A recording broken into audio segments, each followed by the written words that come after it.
As our tale commences, within the chamber of our central character, Feng Shu lay in peaceful slumber. Abruptly, to his astonishment, a harmonious melody drifted into his ears. The disturbance roused him from his sleep, filling him with irritation. As Feng Shui's eyes fluttered open, a terrifying sight met his gaze, causing his eyes to widen in fright. Hieroglyphs adorned the wall. In that instant, Feng pondered his predicament. He questioned the authorship of the cryptic symbols on the wall. Without warning, the inscriptions vanished, leaving Feng in a state of heightened anxiety. He rubbed his eyes in disbelief. He wondered if he was still amidst a dream. Perhaps he was merely experiencing a vivid hallucination. He reflected again on the words, realizing they appeared with unexpected clarity. Their reality surpassed his initial perception. He swiftly surveyed his surroundings, then placed his foot upon the floor. A chilling realization washed over him. This was not his room. To his astonishment, Feng rose and pondered his location. He observed the dim and grimy state of the chamber. His gaze shifted toward the table. He anticipated finding the ramen container he'd left the previous evening, along with the 2 napkins he'd used to wipe his hands after his meal. To his bewilderment, both were absent. Then, seized by panic, Feng brought his hand to his head, attempting to comprehend the unfolding events. Abruptly, and without warning, his mind received a surge of knowledge. He had somehow inhabited the physical form of his counterpart. In a reality parallel to his own, both Fangs were bereft of parents, alike in years and visage. Yet their journeys through life were utterly disparate. The original Feng was raised by compassionate souls and gained acceptance into a prestigious university. However, in this alternate dimension, he had withdrawn from secondary education and commenced employment as a property salesman, living a more conventional existence. Feng examined his hand, contemplating the possibility that he transitioned into a different, alternate reality, inhabiting another person's form. He considered embracing this new reality, yet he couldn't decipher the meaning of the symbols etched upon the wall. Within the recollections of the previous inhabitant, no such occurrence was documented anywhere. As he contemplated and analyzed the circumstances, abruptly, a feminine voice called out, "Sweetheart." The suddenness of it left him utterly bewildered. In his actual life, no females resided in his home. The young lady then announced that breakfast was served. Feng gradually turned his gaze towards her and observed an extraordinarily stunning woman. However, the term sweetheart still perplexed him. He wondered if he'd perhaps married young in this life. She reiterated that his breakfast was prepared,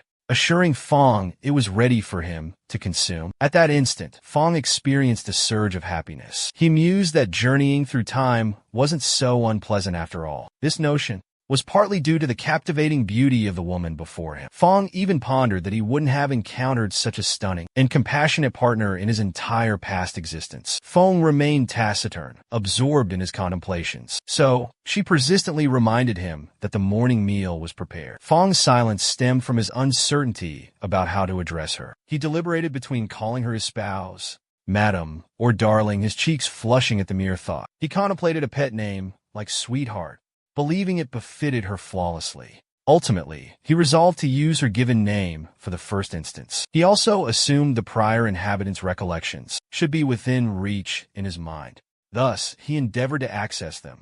Nevertheless, after searching and striving to recall specifics about his bride, he was astonished by his discovery. His wife was absent from his recollections. No cherished belongings, no preferences, no hues or cuisine came to mind. It was an absolute void. Regarding the young woman, Feng pondered the true identity of the girl, allegedly his spouse. He gazed at her, but her smile persisted. Intrigued, he inquired about her name and connection to him. Abruptly, the girl's countenance morphed into a spectral mask, and she questioned whether he perceived her. Terrified, Feng stammered a trembling apology, conveying his bewilderment and vowing to reassess the circumstances. To his even greater astonishment, the girl transmuted into a wholly monstrous being. Her maw gaped ominously as she pressed him about whether he could see her. Feng was petrified. Tears welled in his eyes. In a sudden flash, the creature lunged. It severed his head with its bite. Crimson erupted from his form due to the abrupt movement. He bellowed in agony, bewildered by the unfolding events. Yet, he quickly discerned that he remained among the living. Perplexity engulfed his thoughts as he pondered if he was immersed in a dream. But as he lifted his gaze, Hieroglyphics once again adorned the walls. Subsequently, he deduced it was not a figment of his imagination. He contemplated whether the vanishing inscriptions were clues, perhaps suggesting he feigned ignorance. However, he swiftly discarded that notion. The inhabitant of his new vessel possessed perfect vision, merely an average individual, unaware of his supposed spouse, and had resided in solitude until the present. The host had also not witnessed or perceived any peculiar occurrences, implying his wife was absent from his recollections. Tension gripped Fong as he grasped the ramifications. He couldn't divulge to his wife that he recognized her marital status. That possibility was instantly eliminated. The episode commenced anew. Upon the young lady's entrance into the chamber, she declared that the morning meal was served. His breakfast awaited him. At that juncture, Fong deduced his optimal chance for survival, and leading an ordinary existence, like the prior inhabitant of the body, hinged on disregarding the other individual. Consequently, he refrained from gazing at her and continued to disregard her presence. She settled upon the floor, her gaze directed toward him, inquiring if he had awakened. As his morning repast was prepared, Fong exerted every effort to remain immobile and avert his gaze from her, dreading that the slightest motion would provoke her to immediately assault him. To Fong's astonishment, her face contorted backward in a spectral manner, compelling him to stare with widened, dilated eyes. In that instant, Fong discerned his error. He pondered if the young lady was operating under unusual precepts. The girl then protracted her tongue, which appeared to possess a quantifiable length. She grazed his cheek with her tongue, inquiring if he could see her. Without a moment's hesitation, she lunged again and severed his head. Crimson sprayed across the floor. Once more, to Fong's astonishment, he cried out in agony, and his eyes flew open. Following the ordeal, he was back in his room alive. This time, frustration with the girl and tremors coursed through him. He couldn't shake the bewilderment of his current predicament. He pondered, was it a death reset or an unending cycle? He contemplated if he'd revert to the beginning, after each demise, like a checkpoint in a video game. Subsequently, Fong began to analyze the circumstances. He deduced that just moments ago, when he averted his gaze, she approached willingly. This implied she needed to verify his ability to see her before acting. While Fong was engrossed in his phone, the girl once more re-entered the room, announcing breakfast. His meal was prepared, despite her attempts. Fong remained completely focused on disregarding her. Unfazed, she endeavored to gain his attention by calling him honey. Fong assumed she wouldn't be fond of him, but the instant he entertained that notion, she declared her affection for him and recalled his nearsightedness. She even inquired if her observation was accurate, and questioned the proximity of his phone to his face, also asking if he was able to see her. At that juncture, Fong contemplated the feasibility of unconventional actions. Attempting to compose himself, he noted her lack of response. This brought him a sense of relief and contentment. Abruptly, and without warning, Fong was astonished to find the girl inside his phone, inquiring about her appearance. Overwhelmed, he recoiled in fright. He realized she had vanished from the phone. However, a sound from behind soon reached his ears. It affirmed her awareness of his ability to perceive her. She reverted to her monstrous configuration. She poised herself to sever his head once more. On this occasion, he vehemently bellowed an affirmative, acknowledging his sight of her. He endeavored to strike her in retaliation. Yet, the girl evaded his blow and severed his hand instead. Fong yelped in agony as she lapped at his hand. Despite his astonishment, Fong experienced a blend of elation and solace. He realized that this instance, she had not devoured him. A strained smile touched his lips, but he anxiously pondered the subsequent events. Repeatedly, he discovered himself perpetually outsmarted by her, regardless of his actions or words. Fong then divulged that even in the sixth resurrection, he had still been startled by his wife's sudden proximity. He had even fallen victim to his own fabricated performance. This resulted in his demise. The following instance, she forced his face against the window bars. In the eighth endeavor, he sought to flee. However, escape was impossible, rendering him powerless. He attempted flattery and kindness to no avail. He opted to embrace the predicament,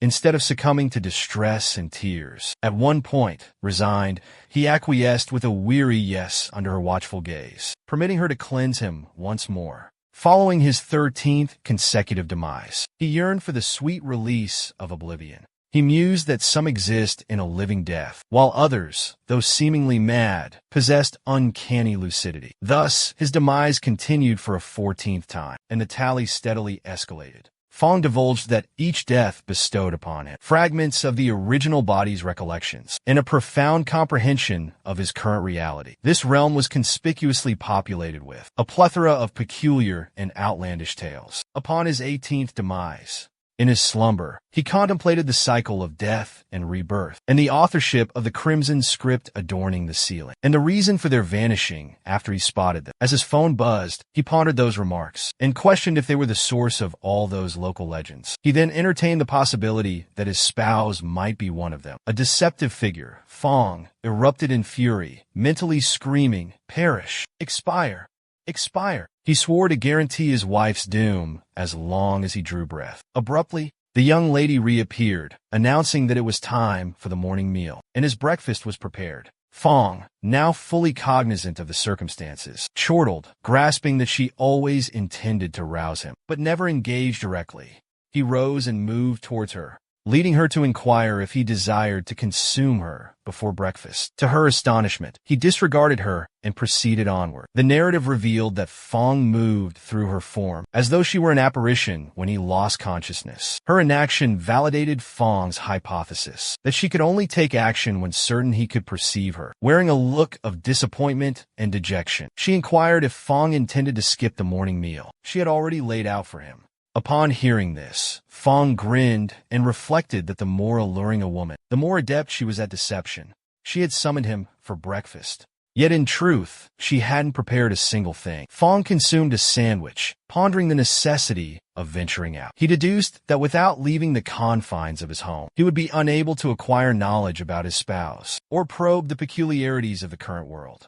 This time, the girl's visage materialized on the ground, inquisitively asking Fong why he was foregoing the breakfast she had crafted, and if her culinary skills were repulsive to him. Disregarding her, he made his way to the exit. However, she reappeared, this time within the door handle, demanding to know why he was departing, instead of remaining indoors in her company. Fong stood firm in his resolve, certain that he must embark on his journey outside to amass the intel required to exact retribution upon her. Enraged by her actions, Fong was resolute that there would be no escape. After defeating him for the 18th time, he yearned for vengeance. Slowly, he advanced toward the dwelling's entrance, resolved to venture forth and discover the outside world. He pondered seeking a method to eradicate the peculiarity before returning to ultimately obliterate her. However, the instant he unlatched the door to exit, he was astonished by the bleak landscape beyond, with a crimson sky dominating overhead. Fong was dumbstruck, questioning if it was the inferno, or something equally horrifying. A multitude of bizarre beings were roaming around, engaged in their affairs. Abruptly, Fong erupted in laughter with a chilling tone, remarking on how captivating he deemed the current realm. Yet, as soon as he uttered those words, he was overcome with nausea and retch. In the midst of his vomiting, a young girl came up to him and inquired about his distress. Startled by her presence, Fong faltered momentarily. The girl repeated her question, asking if he was all right. A wave of relief washed over Fong.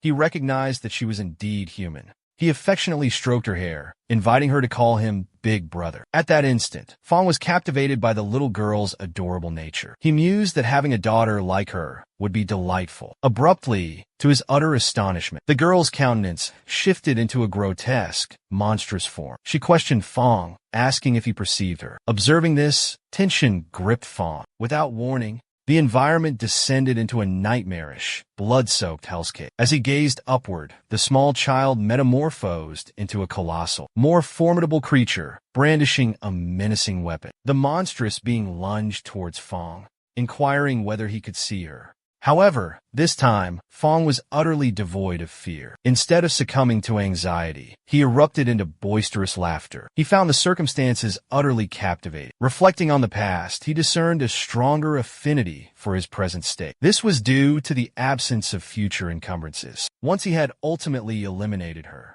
he gestured towards her accusingly, exclaiming that with a plethora of uncanny beings like her present, there was no necessity to deliberate over a suitable moment for execution. They were all destined for demise. Fong experienced a surge of exhilaration at the notion. Following his declaration, however, the young girl vanquished him once more, remaining silent. Fong found himself reverted to his initial state for the 20th instance, slumbering peacefully in his chamber. The girl entered without disturbing his repose, announcing that breakfast was served and he should awaken. Feeling apprehensive, Fong contemplated if consuming breakfast 20 times daily could truly satiate their hunger. The setting subsequently transitioned to a later point in time, where the young girl approached him. Tears cascaded down her cheeks, and inquired if he could escort her home, as she was unable to locate her mother. Disregarding her, Fong continued to scrutinize his environment. He noted that after observing for half a day, the world appeared saturated with various oddities. One entity type possessed a bizarre visage, lacking reason, yet exhibiting hostility. They seemed akin to the very air, incapable of influencing their surroundings. The other type appeared indistinguishable from humans, assimilating as close companions and relatives. They engaged in dialogue with their intended targets. Upon receiving a reply, they acted much like his beloved spouse. Although average individuals remained completely oblivious to their existence, they still participated in interactions with someone. Fong pondered the purpose of it all. He suddenly deduced that perhaps the Eri were endeavoring to integrate into human society. Subsequently, Fong gradually commenced exploring the world piecemeal. He even acquired sustenance and performed his daily routines. While making a purchase, he pondered his meager 3-figure family savings. It appeared he'd need to devise a plan to generate income if he desired to unravel the world's true essence. Abruptly, Fong received correspondence from his shop supervisor, Wu Dahai. The manager berated him, emphasizing it was already midday, and he was still absent from his post. He cited Fong's numerous tardiness instances that month. Dahai also inquired about the firm's client acquisition count. Thus far that month, his supervisor elaborated, reluctant to grant Fong his bonus and compensation, indirectly insinuating, how could Fong expect recompense without accomplishment? Fong recalled the commission from half a year prior, when the previous owner finalized a villa sale. However, the payment remained outstanding. A glimmer of hope sparked within him, contemplating that receiving the remuneration would provide temporary sustenance in this unfamiliar realm. Fong messaged his supervisor. He informed him that he'd tendered his resignation. He'd return shortly, he said. His purpose, to finalize his commission for the White Willow Academy. Afterward, he cycled onward. Suddenly, he reached the White Villa. The location wasn't as appealing as anticipated. It resembled a nightmarish scene. Fong pondered his unexpected destination. Was this truly the sales office? Cautiously, he entered. A call interrupted him. He answered. A voice yelled into his ear. The caller demanded to know why he'd taken so long to answer. Had something unfortunate occurred? It was his companion. Well, Fong reassured him, asking if his friend was at the workplace. His friend confirmed, replying in the affirmative. He added that their manager, Wu Dai, had contacted Fong numerous times. Since Fong didn't respond, Dai became quite irritated with him. Consequently, Fong's colleague had to put in extra hours to compensate for Fong's neglected duties. Fong replied that he'd arrive shortly and they could speak afterward. Following this, Fong pondered the location, as the entire White Willow Academy had evidently transformed into a psychiatric facility, but it appeared his companions were influenced by it. He also contemplated whether this institution would become unsettling once more, which captivated him as he was deep in thought. He abruptly collided with something. Fong was injured by the collision, yet he could sense its softness. Intrigued, he extended his hand to feel it, wondering if it were possible that he had discovered the hospital's entrance. As he placed his hand upon it, he discerned it was actually a young woman's chest. Startled by the unexpected contact, Fong flinched, but before he could respond, he was struck by a resounding slap from the young woman. Instantly, his environment snapped back to reality. He recognized the girl whose chest he had inadvertently bumped into. The girl was berating him. She labeled him a scoundrel and threatened to lodge a formal complaint against him. A guard, noticing the girl's outburst, intervened and inquired about the commotion. He asked if the boy was Xiao Feng and questioned his actions. Observing them, Feng was momentarily stunned. Glancing upwards to survey his surroundings, he spotted the White Willow Academy sign. In disbelief, he shut his eyes and rubbed them, attempting to comprehend the situation. To his astonishment, upon reopening his eyes, the scene had reverted back to normal. The entire White Willow Academy had vanished without a trace. Bewildered, he pondered the unfolding events. Apprehensively, Fong gingerly extended his hand to the spot where the academy once stood. He pondered if he might perceive the psychiatric hospital, yet be unable to make physical contact. He briefly faltered, wary of its resemblance to those uncanny phenomena that only reacted upon receiving a stimulus. Interaction was solely possible under specific circumstances. The instant his fingers brushed the wall, his hand went straight through. Losing his equilibrium, he found himself fully traversing the barrier and entering the structure within. The sight before him was startling. Astonishment filled him as the entire space, encompassing the main hall, dining area, and recreation room, was utterly deserted. However, within the patient ward, a potent metallic odor hung in the air. This intensified his anxiety as he stepped into the ward. He spotted a young woman reclining on the bed. She erupted in laughter, calling him Big Brother. Yet, her features appeared entirely foreign. To her astonishment, Fong glided through the wall. He completely disregarded her presence, unresponsive even to her amusement. Venturing deeper, Fong came across a creature with 4 eyes. He remained utterly unperturbed, continuing his fearless advance. Observing Fong's impassivity, the 4-eyed beast grew perplexed. Gradually, he uncovered dozens of distinct spectral entities and monstrous beings everywhere, yet their actions elicited no response from him. In that instant, a sense of relief washed over him. He recognized that, at the very least, a multitude of peculiar beings were confined within the psychiatric hospital, and the doors to the ward stood ajar. Nevertheless, the potential for the most bizarre entities to escape existed. Therefore, he had to maintain his composure amidst those repulsive specters. A smile touched his lips in that unsettling locale. He credited his serenity to. Even in such circumstances, he gave credit to his spouse. He attributed his composure to her 18th consecutive victory over him, for instilling that tranquility within him. Later, he deduced that with certain analyses and information, he could potentially glean valuable insights.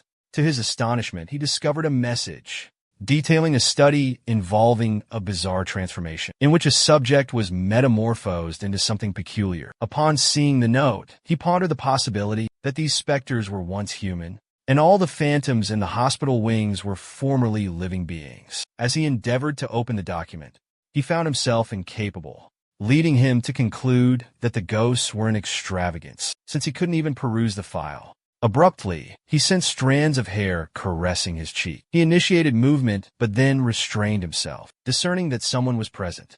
Thus, in actuality, a phantom was suspended from the ceiling, descending towards him. She inquired if he had arrived, and if Fong desired to unravel life's enigmas together. At that juncture, Fong deduced that since there were hints in the office, there had to be more indications elsewhere, and all the solutions to the inquiries ought to be at the core of the psychiatric hospital, specifically within the administrator's office. Thus, he opted to proceed directly to the origin. The specter suspended from the ceiling was astonished to observe his lack of reaction. Consequently, she remained inactive afterward. Progressing further, he ascertained that the office section of the mental institution coincidentally overlapped with the commercial edifice. He further perceived that the ground floor lacked an administrator's office. Therefore, he resolved to ascend the stairs. As he advanced toward the staircase, he spotted his companion, Xiao Hao, and his supervisor, Wu Dahai, standing there. Dahai angrily questioned Fong. "How dare you show up at work after I terminated your employment?" inquiring if Fong was privy to the information. However, Fong disregarded Dahai's words. He advanced, shoving Dahai aside, and pondered if the second story was unoccupied. Observing Fong's behavior, Zhao was bewildered and perplexed by Fong's actions. Meanwhile, Dahai began berating Fong, demanding to know how he dared to shove him and if Fong had lost his senses. However, Fong ignored Dahai and proceeded directly to the upper level. Ascending the staircase, witnessing this, Dahai questioned Feng's intentions and inquired who granted him permission to access the 3rd floor. Dahai attempted to impede Fong, reiterating that he had already terminated his employment, and thus he was forbidden from ascending to the 3rd floor. As Fong persisted, Dahai requested Zhao's assistance in halting Fong's progress. Upon hearing this, Xiao was initially disoriented, perplexed by the unfolding events.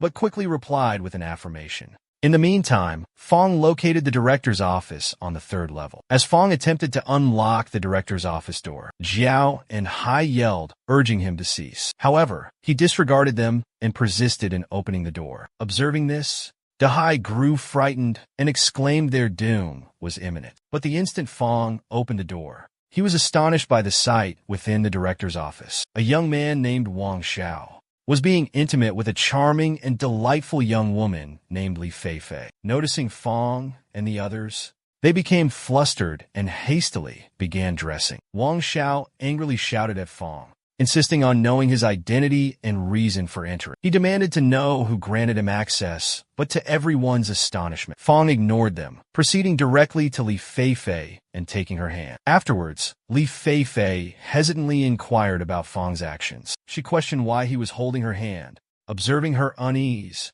Fong reluctantly released her, as it was causing her pain. Wang Xiao also chimed in. He angrily informed Fong that it was a transgression he shouldn't have committed. Wang Xiao then summoned Hai to sever Fong's hand. But in the bizarre nature of the events, Fong abruptly shoved Li Feifei away. He yelled that the commotion was overwhelming. Li Feifei demanded to know how he dared to push her, but Fong wasn't even acknowledging her. His attention was captivated by a letter on the table. Upon reading it, a strange smile crept across his face. He discerned that a significant mystery was afoot, concealed within the confines of the mental institution. The letter addressed the questions that had plagued Fong and indicated that the author was already aware of them. He had arrived seeking resolutions to his inquiries. The letter disclosed that all the information he sought resided at Green Mountain Mental Hospital, specifically the C Building, Room 520. It instructed Fong to uncover the truth, where he'd also have the opportunity to make a choice. It was Fong's responsibility to embrace and value fate's offering. After perusing it, Fong pondered. According to his intel, Qiao Qingfeng was likely the superintendent of Green Mountain Psychiatric Hospital. So, to whom was this correspondence addressed? Fong then contemplated whether Qiao already anticipated his arrival. He resolved to visit the location specified in the letter. But abruptly, as if on cue, the building plunged into darkness following a power outage. Xiao became frantic, and Li Feifei even cried out in terror. However, Fong remained unfazed by the sudden blackout. Li Feifei confided in Wang Xiao about her fright. So, Wang Xiao suggested making a discreet call and inquiring about the location of the trip circuit breaker. Apprehensive of Wang Xiao's reaction, Dahai immediately consented to make a call and inquire about the illumination. Conversely, Fong contemplated that in such a circumstance and locale, this was no mere power failure. Thus, he firmly declined everyone's request. Upon hearing this denial, a tense Xiao inquired about the unfolding events. He remarked to Fong about his peculiar behavior. As Fong ignited his flashlight, astonishment washed over him, prompting him to question the situation. He was stunned by the absence of Green City Mental Hospital. It had seemingly vanished. Li Feifei then inquired about Wang Xiao's location. Engulfed by darkness and fear, she couldn't see. Wang Xiao requested Dahai's phone. Dahai replied that the lack of signal rendered it useless. It was unusable. Wang Xiao informed Fong that his influence and standing granted him access to global secrets beyond Fong's comprehension. Wang Xiao then assessed the circumstances. 0 bars, diminished illumination. If his intuition was correct, all indicators pointed towards a single conclusion. They might very well have breached the threshold. Before Wang Xiao could elaborate or provide further clarification, Fong, with a sinister grin, revealed it to be the domain of the uncanny. In the subsequent sequence, the other White Willow Academy personnel appeared visibly strained, particularly one individual named Ratcha, who was experiencing immense anxiety, having just finalized the documentation without the opportunity to preserve it. Ratcha also pondered why this misfortune befell him at this precise moment. It felt as though he was perpetually burdened with excessive labor, and this instance would necessitate repetition. Dahai stormed in, silencing their grievances. He instructed them to investigate a potential circuit breaker malfunction. Rocco sprinted towards the entryway to inquire with the security officer. Upon reaching the entrance, the guard questioned whether the building experienced a sudden power outage and inquired about everyone's well-being. Rocco answered in the affirmative. He confirmed that everyone was unharmed. However, they were annoyed by the prospect of working late. The security guard then explained he was going to investigate a potential electrical fault. But, inexplicably, Rocco attributed the problem to Zhao. The scene shifted back to the interior of the academy, where the other employees were also quite apprehensive. There, a young woman named Jelly hovered her hand over her cell phone, attempting to verify something. She asked, bewildered, what was happening, and why the light on her phone was so faint. So, Fong inquired if her phone was dusty, recommending she clean it. Jilly replied that she had already cleaned it, yet it was still malfunctioning. Fong then observed that his phone's light was also weak. He questioned Wang Xiao about the cause. Rocco, also anxious, remarked that his phone's illumination was dim as well. Jolly inquired about Rocco's prior remarks concerning the peculiar realm. Rocco reacted with astonishment, questioning if the conversation revolved around specters. Upon hearing this, Jolly, with a strained tone, probed the possibility of actual spirits existing. She dismissed the notion as mere fabrication, attributing it to explainable natural occurrences. Another girl, seized by fear, worried about her impending demise. The commotion agitated Wang Xiao. He angrily demanded silence, ordering an end to their foolish chatter. He implored everyone to compose themselves. He stressed the gravity of his upcoming revelation. Their survival, he declared, hinged upon this information. At this, everyone fell silent, their faces etched with inquisitive expressions directed at Wang Xiao. Wang Xiao proceeded to divulge the existence of phantoms in their world. The so-called peculiar realm, he explained, was a spectral domain. They could envision it as an alternate plane of existence, a world inhabited by spirits, a ghostly territory. Wang Zhao's words left everyone in a state of utter astonishment. Rocco inquired about the security guard's whereabouts. Lao's location was unknown. He'd gone to inspect the electrical panel and hadn't returned. 3 minutes had already elapsed. Wang Xiao nervously replied that in the supernatural realm, ordinary individuals must exercise extreme caution and refrain from breaking the specter's deadly rules. Doing so would be tantamount to courting death. Dahai trembled upon hearing this. He asked Wang Xiao what their immediate course of action should be. Wang Xiao urged them to act quickly. They needed to devise an escape from the paranormal dimension. Otherwise, the phantoms would annihilate them all. Abruptly, their environment underwent a transformation. Witnessing this, they were stunned. They wondered what had suddenly altered their surroundings. Even Fong, despite his composure, was filled with tension, recognizing the landscape. A sense of familiarity washed over him. He knew he wasn't mistaken. It was the presence of a wraith. Fong announced that a specter had materialized once more. Upon hearing this, they became frightened. They inquired about what Fong meant, especially since there were no indications of a phantom at that moment. However, they were oblivious to their surroundings, and without them noticing, Jelly was assaulted by the apparition. She couldn't even scream, because her mouth was sealed by the spectral figure's branch-like fingers. Fong witnessed the entire event.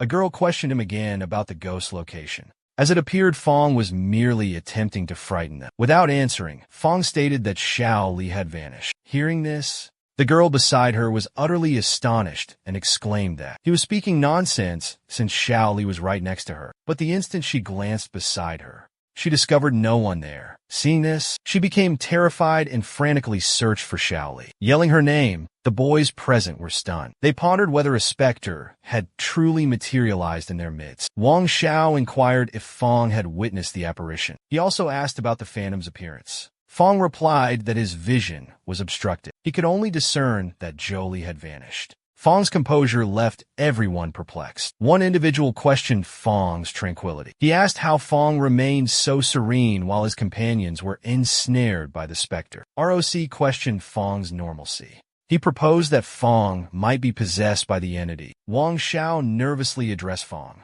He remarked on Fong's apparent lack of fear towards the apparition. He wondered if Fong was a shaman. A bewildered Fong asked for clarification about the term shaman. Upon hearing this, Wang Xiao pondered how Fong could remain unperturbed by the ghostly presence. He contemplated Fong's true nature.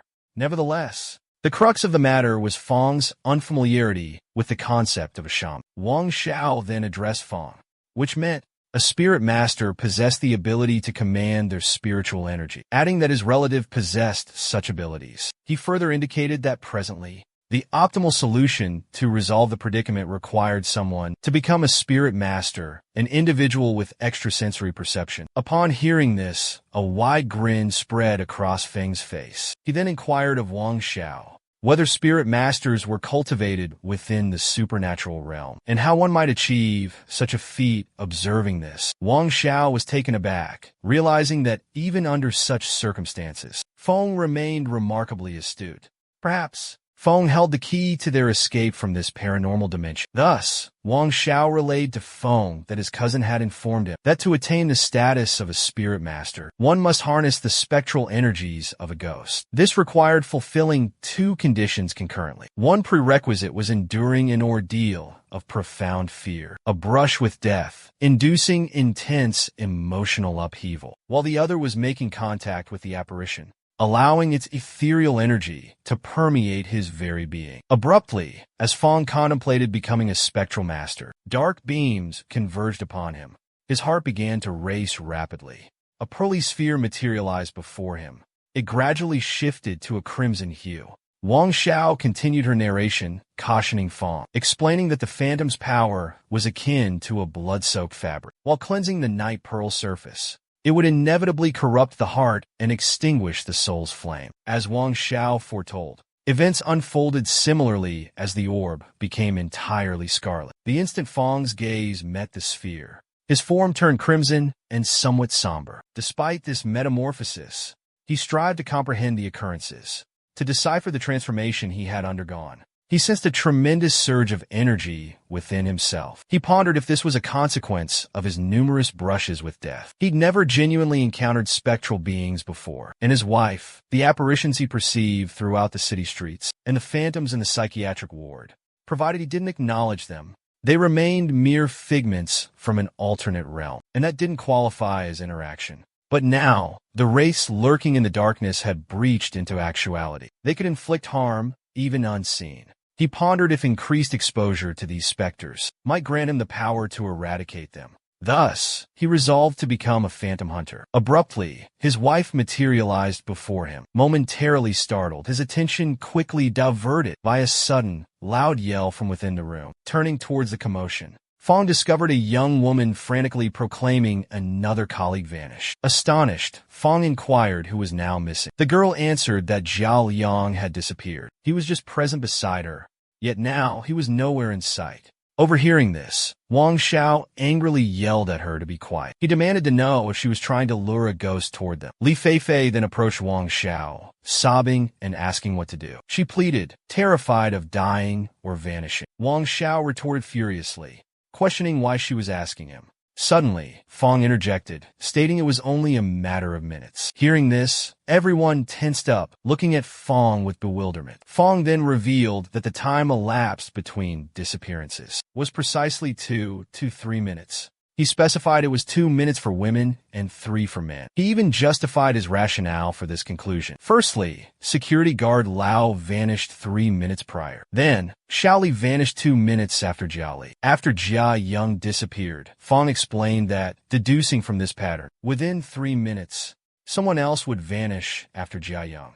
Upon hearing this, fear gripped them all as they stared intently at Feng. Abruptly, Feng began walking towards the exit. Observing this, a boy named Xiao inquired about Feng's intentions, as if he was courting a spectral demise.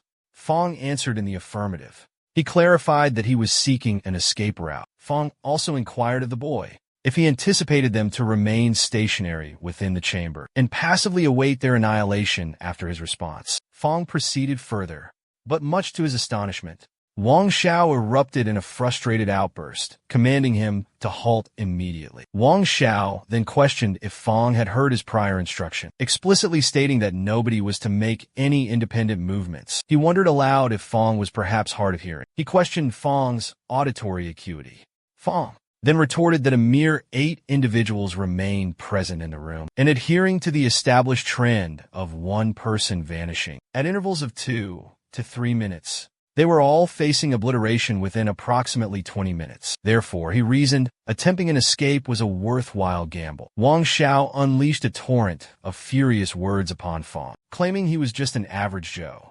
So, what could Feng possibly know? Abruptly, His expression tightened with fear. Something spooked him. In reality, it was Fong, returning a menacing glare. He commanded silence. He warned Wang Xiao that another word, and he'd be toast before any ghost could touch him. The following scene revealed.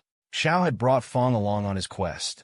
Venturing further into the depths, they reached a location other than the stairway. The air grew thick with unease.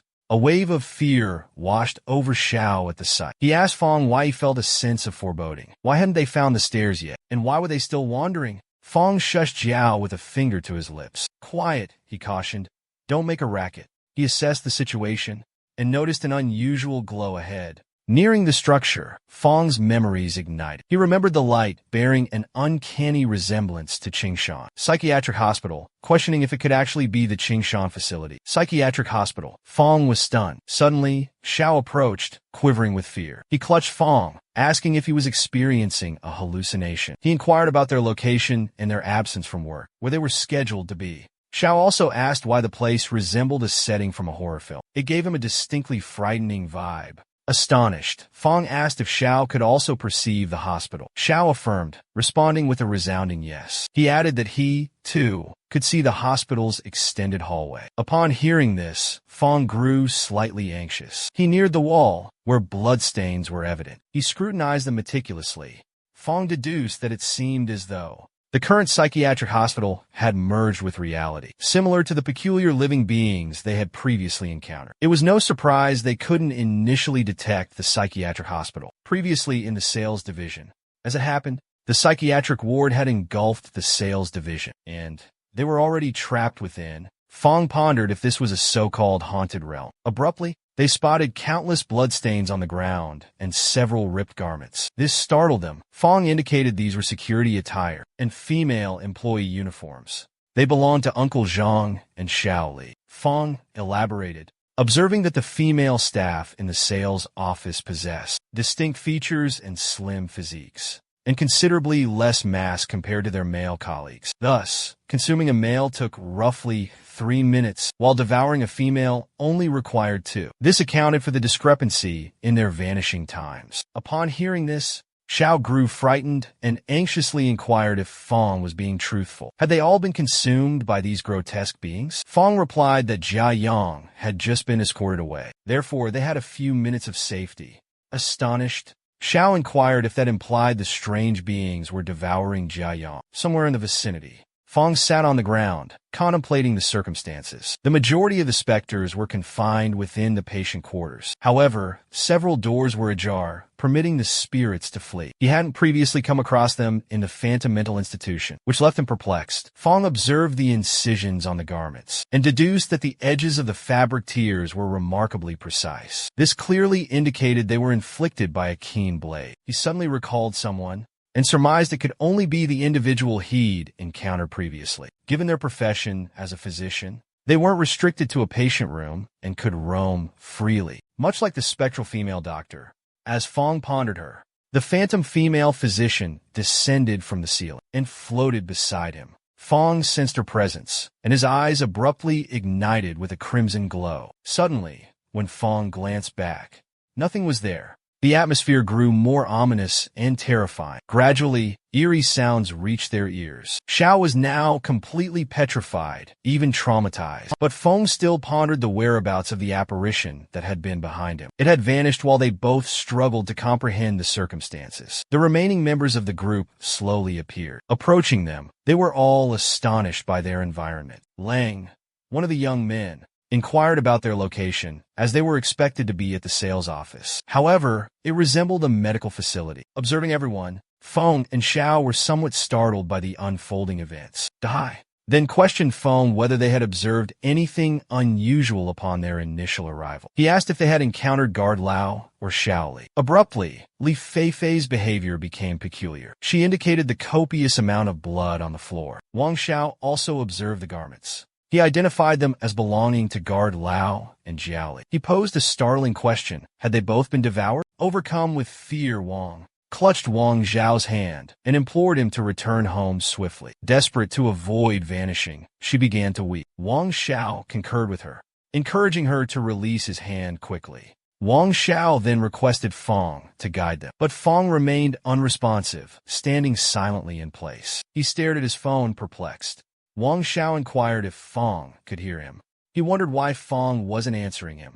Wang Xiao called out Fong's name once more. Abruptly, and without warning, Fong glanced up with a peculiar, astonished expression and declared that the moment had arrived. Upon hearing this, a bewildered Li Feifei questioned Fong about his cryptic statement. At that instant, both Wang Xiao and Li Feifei sensed a presence behind them and commenced quivering in terror.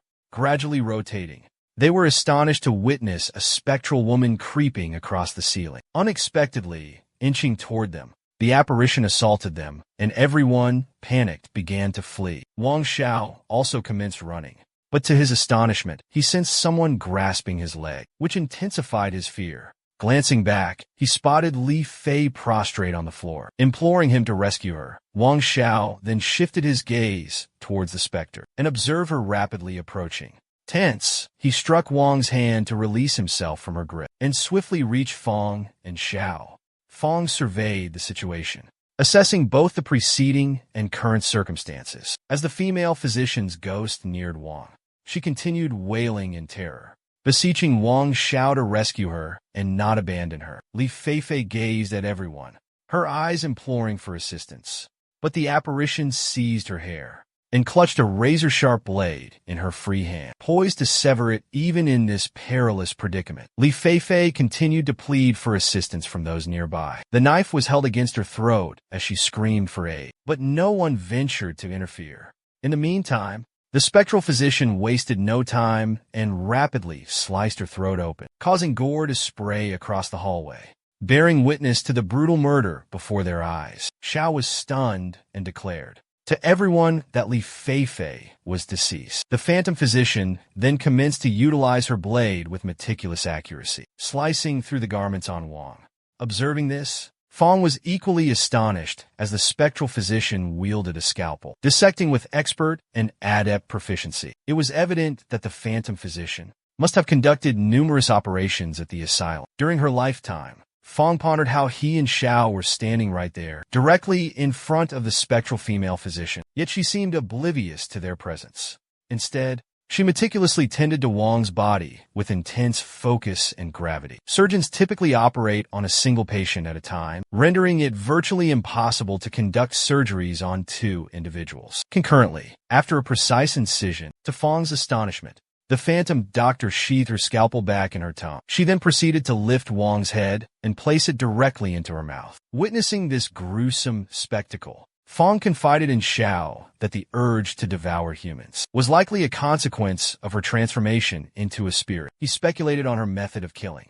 Upon hearing this, Xiao was startled and gazed at Fong in bewilderment. Suddenly, Xiao observed Fong advancing toward the ghostly doctor. A tense Xiao inquired about Fong's intentions. Fong then positioned himself near the spectral physician as she dined undisturbed. In a surprising turn of events, Fong struck her in the face. To his astonishment, her body felt as rigid as iron. His fist connected, but drew blood in the process. He later pondered the fact that every specter they'd encountered wielded abilities utterly overwhelming to mere mortals. Humans appeared as insignificant insects in their presence. Perhaps, he mused, only by embracing spiritualism could they alter their predicament. Xiao urgently implored Fong to flee, but Fong countered, explaining that the female physicians Phantom had a singular elimination method, targeting one individual at a time. She would dismember each victim with surgical precision before consuming them. In other words, her feeding time presented the window of greatest safety.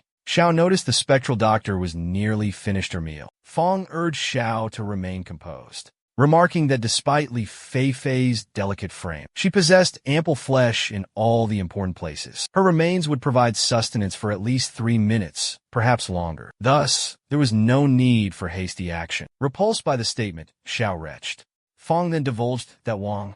Xiao interjected, explaining that the path to becoming a spiritualist necessitates allowing spectral energies to permeate one's very essence. Within the haunted grounds, the densest concentration of Phantom energy naturally surrounded the specters themselves. Direct physical contact would undoubtedly hasten the process. An eerie sound abruptly emanated from Wang's body and the apparition. Upon hearing this, Fong fell silent, raising a hand to his ear to better discern the noise.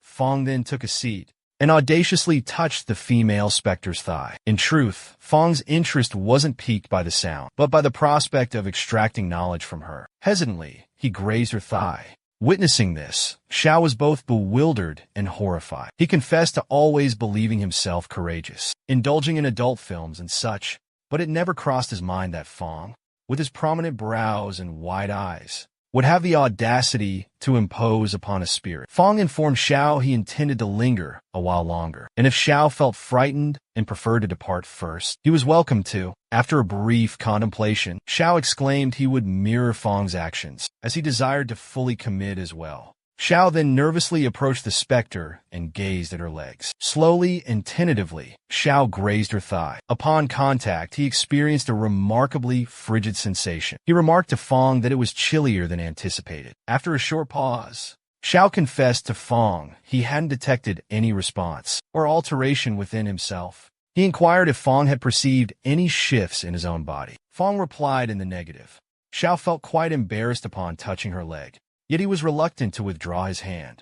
He informed Fong that he'd proceed.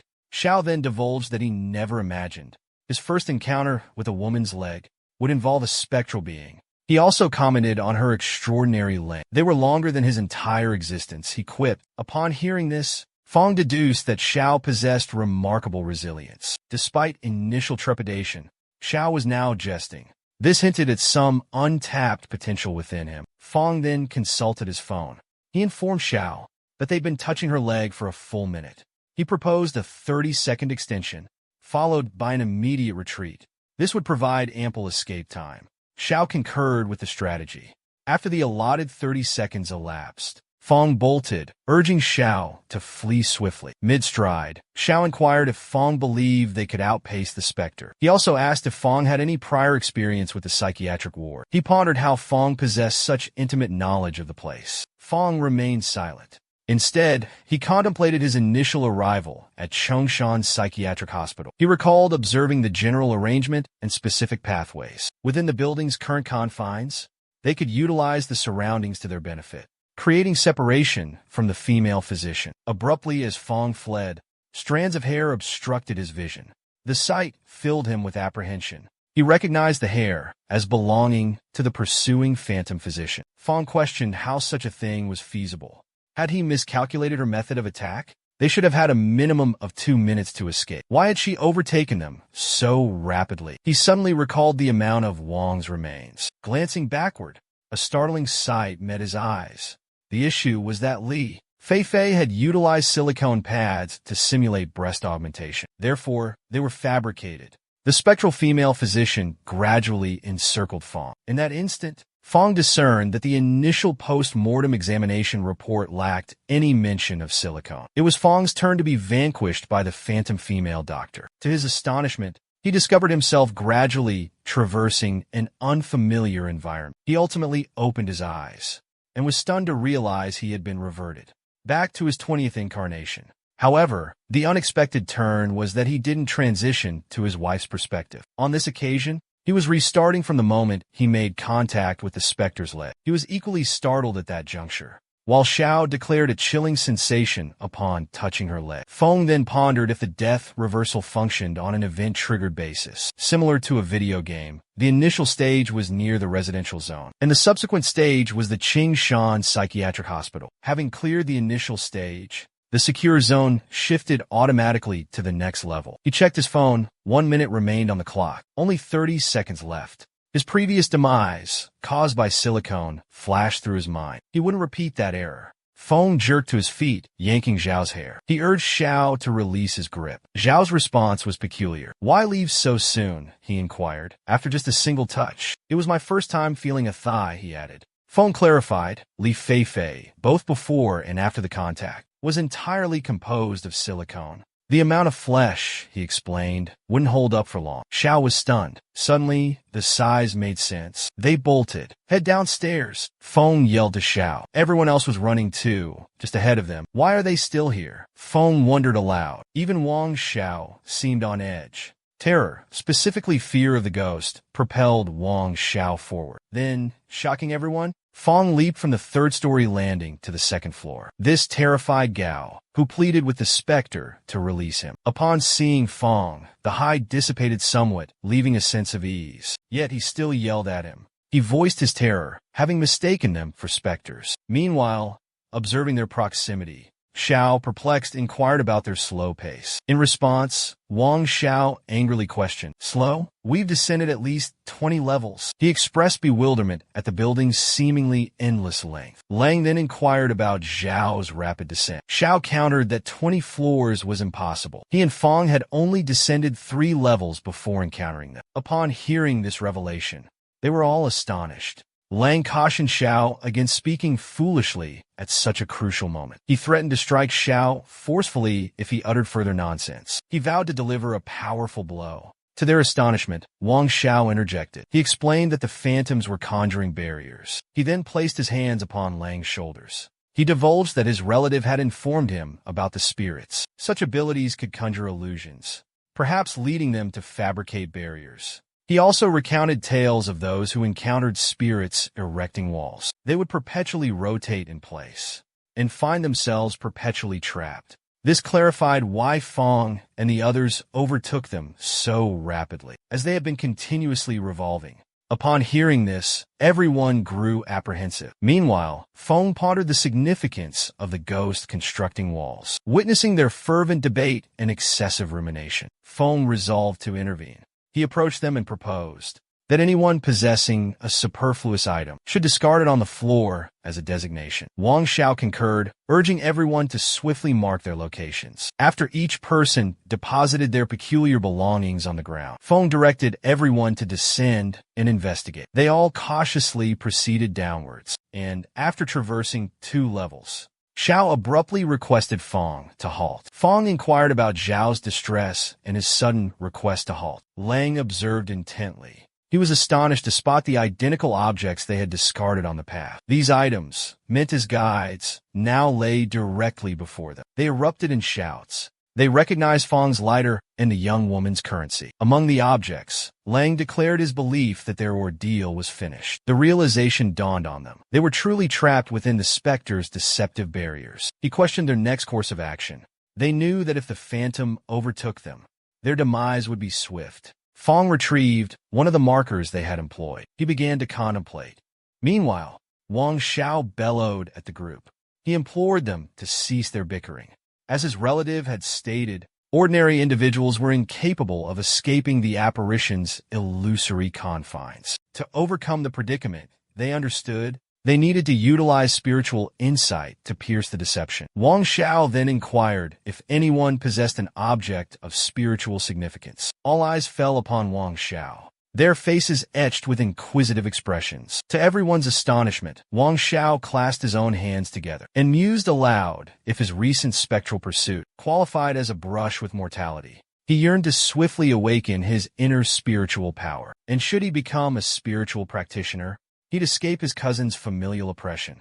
This prompted others to contemplate methods of assessing their own spiritual capacity. Lang proposed emulating Wang Zhao's technique. Subsequently, everyone mimicked Wang Zhao's actions. Observing the group's imitation of Wang Xiao, Feng became exasperated, sensing a collective loss of concentration. He recalled his prior reconnaissance of the asylum and remembered the stairwell exit situated on the right. Unable to pinpoint their precise location within the building, he surmised the layout would be analogous. Wang Xiao observed Feng's divergent activity and inquired about his current endeavor. Feng prepared himself for the exploration. He believed that rather than engaging in futile supplications, his efforts should be focused on seeking evidence.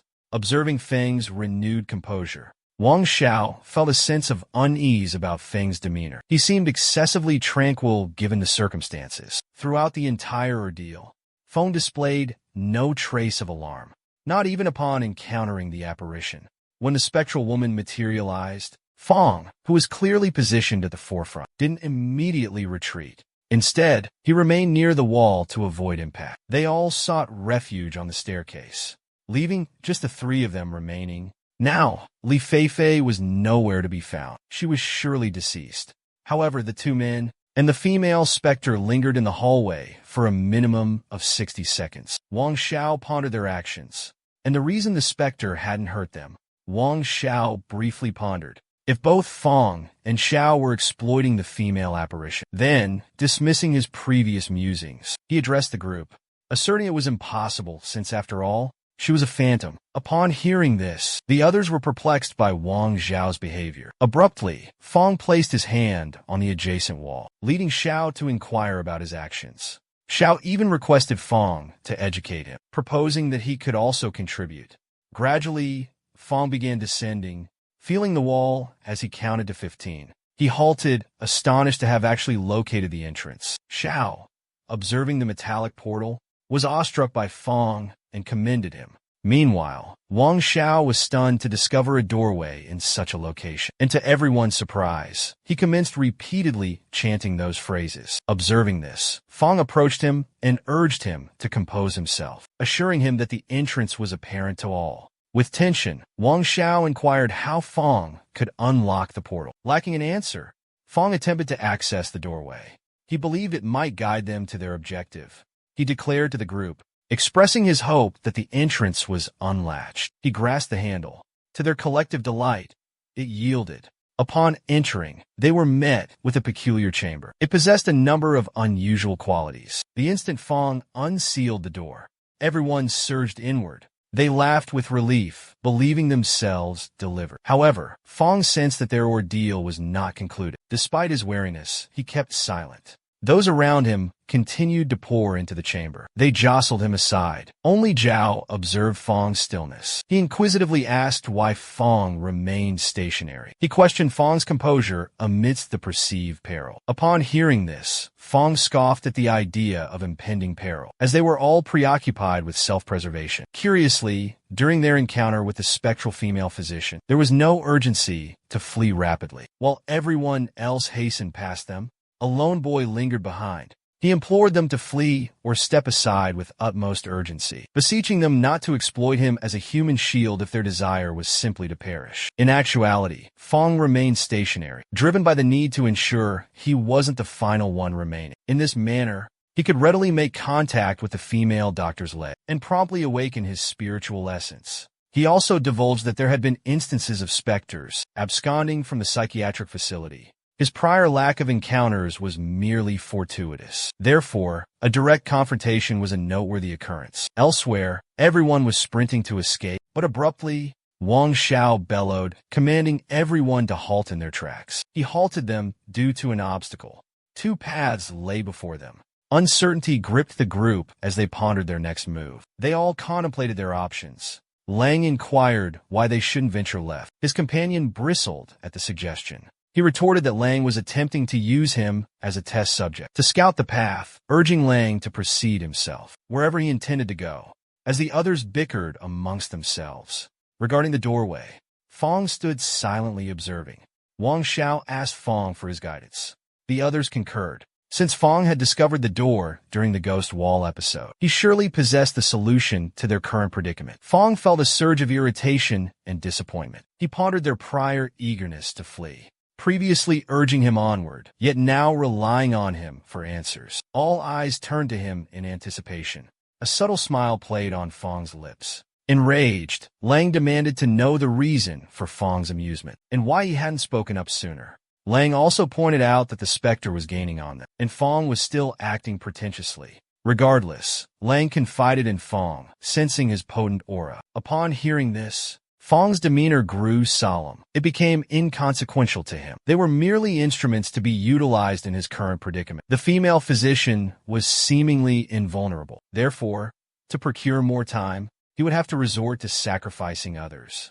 By sacrificing, He intended to offer them as bait to the phantom. Abruptly, the chilling sound of the female apparition's approach reached their ears. Panic ensued, and they all fled for their lives. A surge of elation washed over Fong as the female specter drew near. However, it was evident that Wu Dahai trailed far behind. Desperate to escape, the wraith frenziedly pursued the height. He bellowed at the others to clear a path for him. But the specter's proximity induced a surge of panic within him. Terror seized him, and he bolted with increased velocity. His thoughts raced. His demise couldn't be imminent. Just ahead, a lad named Chung was also in flight. Dahai wondered who instructed Chung to outpace him. In that instant, Dahai succumbed to an impulsive urge. He seized Chung from behind and propelled him toward the spectral female physician. Convinced it was destiny, he believed his time hadn't come. Dahai's actions left Chung utterly bewildered. Before Chung could react in any way, the phantom doctor launched her assault. Dahai chuckled, offering Chung empty reassurance. He pledged to honor him with incense on festivals. Fong observed the events with meticulous attention. Following Dahai's deed, he contemplated the idea that one devoid of humanity was scarcely distinguishable from a wraith. He resolved to intensify his efforts, hoping to swiftly awaken his spiritual essence. To keep casualties at a minimum, Fong went for another thigh touch. Everyone else scrambled for safety. Only Xiao realized Fong was missing. Glancing back, he saw Fong fondling the ghost's thigh again. Xiao approached them. He scolded Fong for hogging the spectral thigh. Having a solo feast without sharing isn't cool, he protested. Xiao then copped a feel himself. He told Fong, next time there was thigh touching to be done, he should get an invite.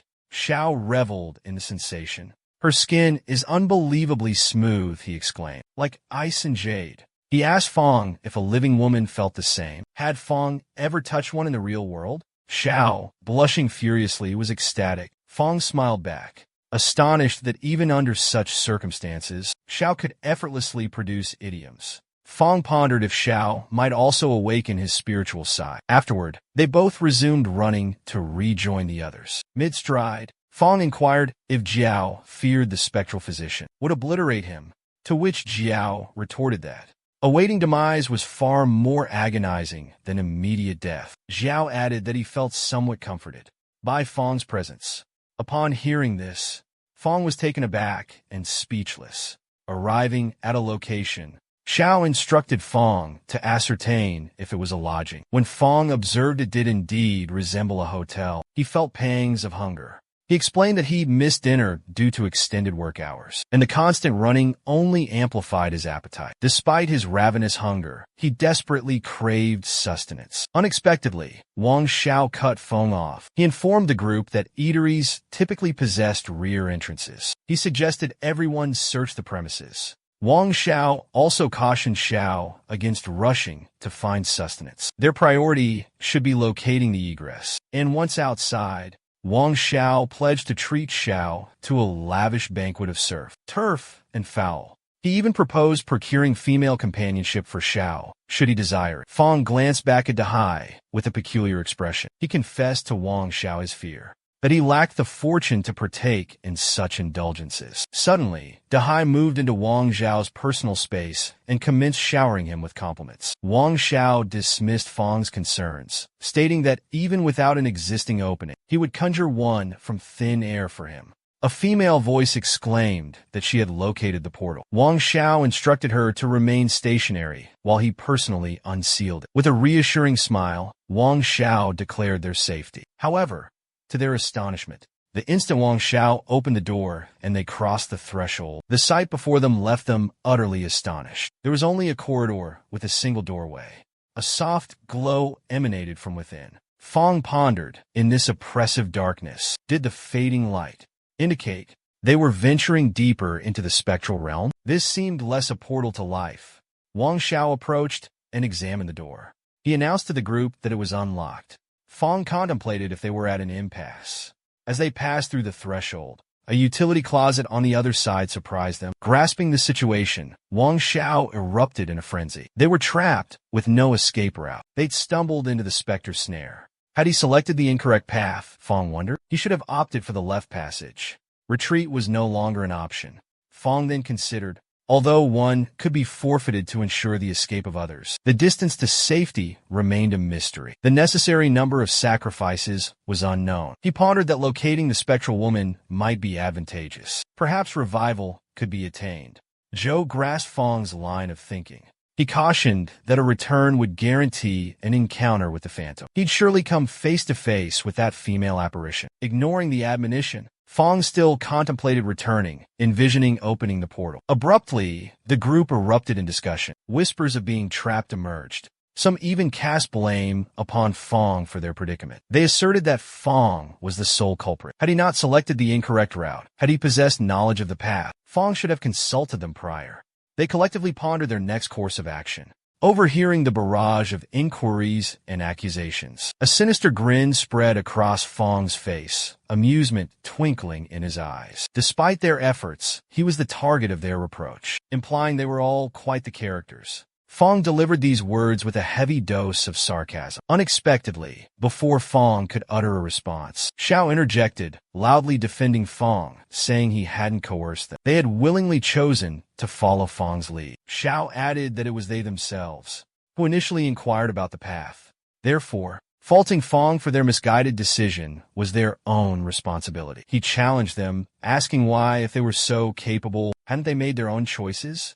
Dahai offered a strange counterargument to Xiao, claiming they might have lacked the ability, but at least they wouldn't act as rashly as Fong. He suggested that if Fong was uncertain of the route, they could have deliberated. Dahai pointed out they had placed their trust in Fong, allowing him to decide, but Fong had made a blind decision. Zhao's anger flared at their continued criticism of Fong. Dahai insisted that, in his opinion, Fong hadn't just misplaced their trust. However, he had also guided them to an impasse. As they debated and quarreled about Fong, Wang Xiao interjected, urging them to cease their conflict. Their paramount concern at that moment was to devise a survival strategy. Wang Xiao then divulged that, based on his observations, the peculiar entity targeted only a single individual at a time. Following each attack, there was a respite of 2 to 3 minutes. Therefore, the sole recourse was to select one person, to divert the creature's attention, and provide an escape route for the others. Upon hearing this proposition, Fong chuckled, realizing they intended to choose him. As Fong had foreseen, Wang Xiao confronted him and shoved him, claiming that if not for Fong, they wouldn't be in this precarious situation. Thus, Fong must atone for his transgressions. Witnessing this, Xiao anxiously inquired about Wang Xiao's actions and commanded him to release Fong. Xiao immediately darted towards Wang Xiao, aiming to liberate Fong from his clutches. In retaliation, Wang Xiao implored everyone present for assistance. Upon hearing this plea, Dahai and the others exchanged uncertain glances. They looked at one another hesitantly. Xiao swiftly seized Wang Xiao by the throat, keeping him at a distance from Fong. Stunned by Xiao's aggressive move, Wang Xiao begged him to release his hold, but Xiao remained unyielding. Frustrated, Wang Xiao questioned Dahai's inaction, demanding to know why he wasn't intervening. He pressed Dahai, asking why he wasn't lending aid. Dahai finally stepped forward, forcibly separating Xiao from Wang Xiao. Despite Zhao's vehement protests to let go, Xiao found himself unable to break free from Dahai's powerful grasp. Amidst their struggle, a sudden sound pierced the air. The distinct noise of a closing door echoed around them. Unbeknownst to the others, Fong had been inadvertently abandoned. He had secured the door from the inside. However, the remaining group mistakenly attributed the action to the girl. Distraught, she burst into tears, vehemently denying any involvement. She sobbed, proclaiming her innocence. Moreover, the darkness obscured her vision. Witnessing Fong deliberately confining himself behind the door, knowing the female physician would capture him, the apparition startled Wang Xiao, who then, bewildered, inquired whether Fong was human or the peculiar entity. Fong replied that he had always assumed he'd have no further interest in humans, but they proved to be far more engaging than the strange beings. Fong then chuckled, expressing gratitude for them, making the world more stimulating. His parting words were a promise that next time, he would ensure they were appropriately recompensed. Afterward, the spectral female physician assaulted him. Observing this, they were all terrified. Even Xiao attempted to open the door and rescue Fong. However, Wang, Xiao, and the others restrained Xiao, securing the door from their side. Once certain Fong had been attacked, they fled despite the others' retreat. Xiao continued to weep for Fong. He insisted that he was coming to rescue him. Meanwhile, as Wang Xiao sprinted, he emitted a sinister chuckle. But upon glancing back, he was astonished to find Fong still grinning, even after the specter's assault, and teetering on the brink of death. Even as he perished, Fong implored Wang Xiao to await him. The scene abruptly reverted to their legs touching. Thus, the identical chain of events reoccurred. Fong rose, and they both dashed downstairs toward the others. This time, however, a peculiar, malevolent smile stretched across Fong's face. As the others descended, without warning, they detected footsteps approaching from above. Observing this, Wang Xiao bolted. To his relief, Fong leaped before him. Fong continued his sprint towards the exit without pausing. Meanwhile, Xiao inquired again about their sluggish pace. Gradually, the entire debate resurfaced. But this time, Fong was focused on counting his steps to locate the door. He remained uninvolved in the ongoing argument. The instant Fong unlatched the door, everyone questioned Wang Xiao about his hitting the wall remark. Wang Xiao was astonished to witness Fong's discovery of the doorway. He inquisitively asked how Fong had located the egress so swiftly. Xiao cheerfully asked Wang Xiao why he was lingering, impelling him to run, and still perplexed, Wang Xiao dashed through the threshold. Wang Xiao curiously inquired if Fong had experienced a sudden epiphany. However, Fong offered no reply. Upon arriving at the fork in the path, Wang Xiao reiterated Fong's immediate discovery of the door, implying Fong possessed knowledge of the correct route. Wang Xiao then requested Fong to guide their escape, pledging everyone would handsomely reward him. Fong declared that 60 seconds remained. 60 seconds later, the apparition would materialize. Upon hearing this, Wang Xiao was overcome with joy. He then commented that, given Fong's knowledge of the specter's arrival time, it appeared Fong had genuinely become a master of spirits. Wang Xiao proceeded to inform Fong that, provided Fong could extricate him from the spectral realm, he would compensate him with $5 million.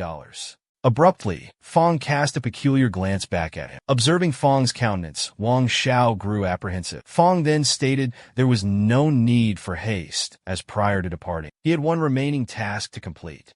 At this, Wang Xiao inquired with bewilderment what Fong intended to do at such a juncture. To everyone's astonishment, Fong struck Wang Xiao in the groin.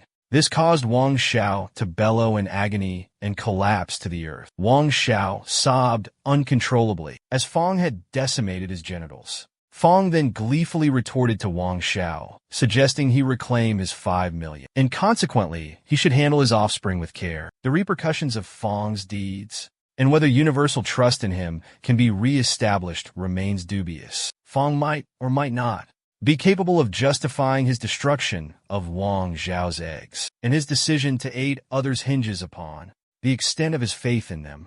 Zhao's benevolence towards Fong could potentially prove pivotal to Fong's survival.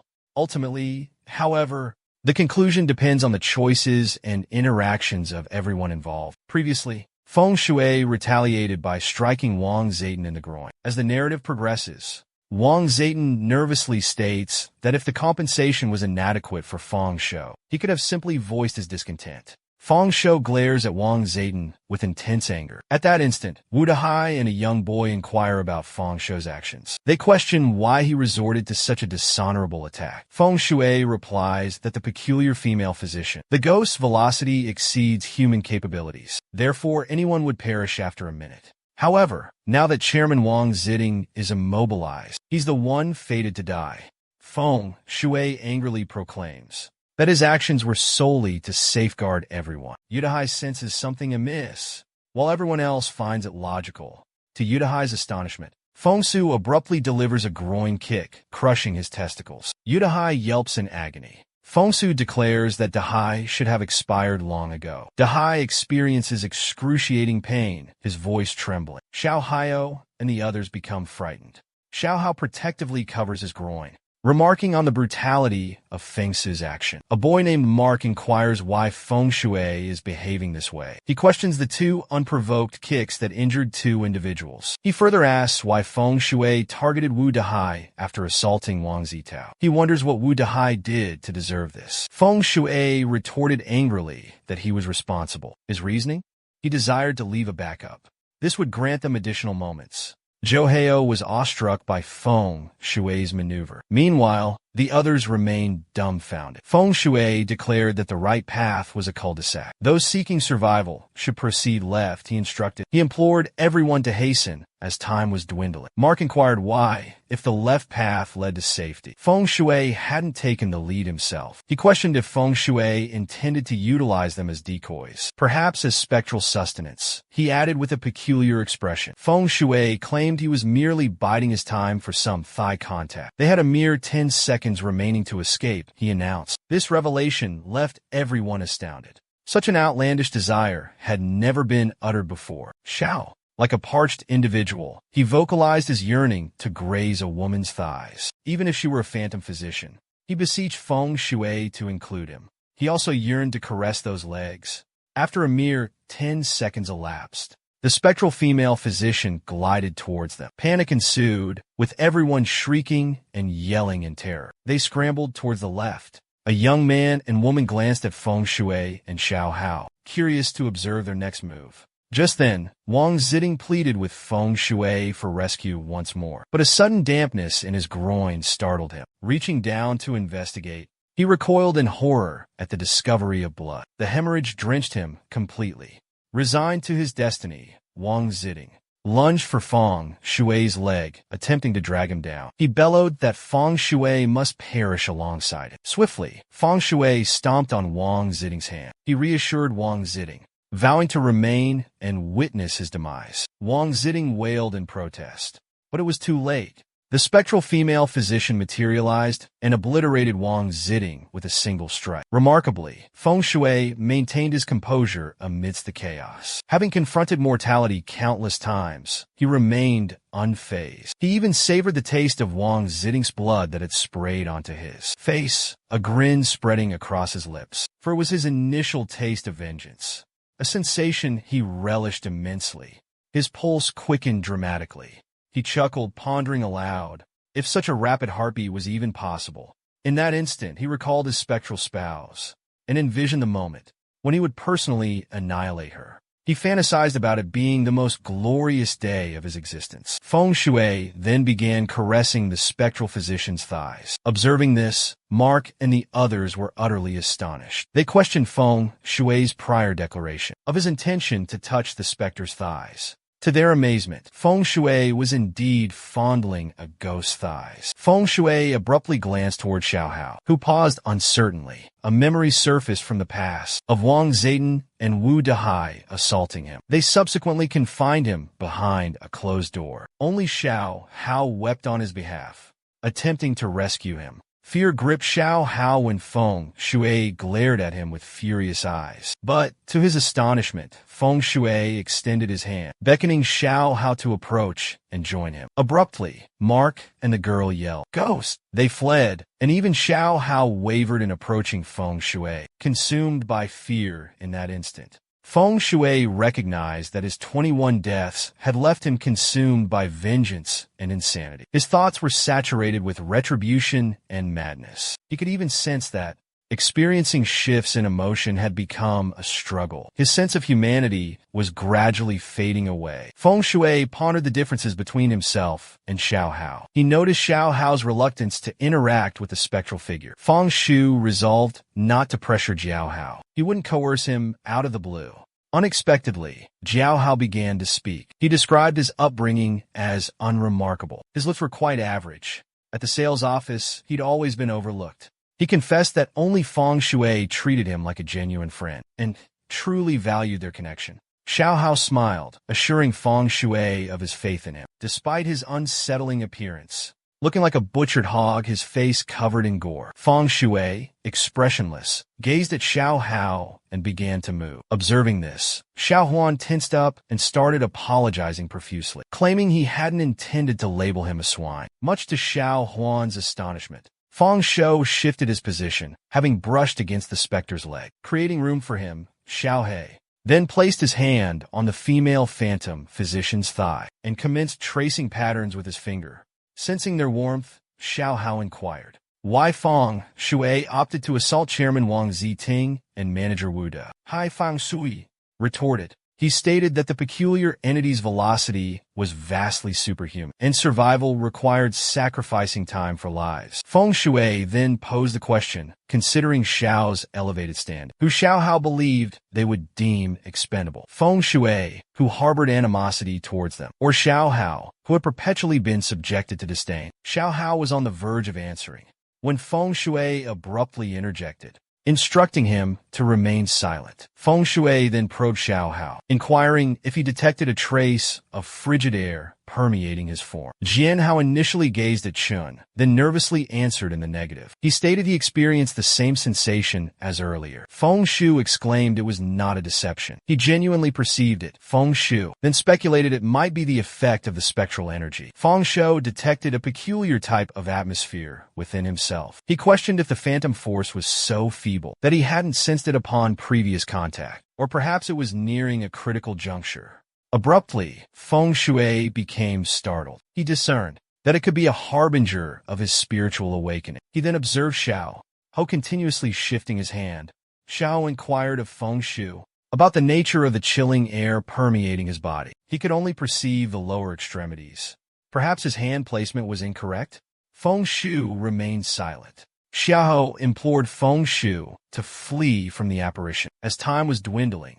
But Feng Shu advised him against haste, as manager Wu Dahai still remained to appease the spectral hunger. Furthermore, he sensed his spiritual awareness awakening. Upon hearing this, Xiao Hao tensed up and inquired about the sensation of spiritual awakening, and questioned why he remained insensible to it. Feng Shui replied that, despite prolonged exposure to the spectral realm, Xiao Hao lacked genuine life-or-death encounters. Thus, his mindset fell short of the requisite threshold. Consequently, he remained oblivious. Xiao Hao grew perplexed, pondering when Feng Shui had faced such perilous circumstances, considering he had consistently been by Feng Shui's side. Feng Shu remarked on Wu Dahai's considerable girth, stating Dahai could endure for 5 minutes minimum without issue, implying they could caress the female specter's thighs for a minimum of 2 more minutes, and afterward, a 3-minute escape window would suffice. Abruptly, Feng Shu perceived a surge of energy within himself. Initially, he was bewildered by the unfolding events, but shortly after, he sensed peculiar energies permeating his being. He pondered its destination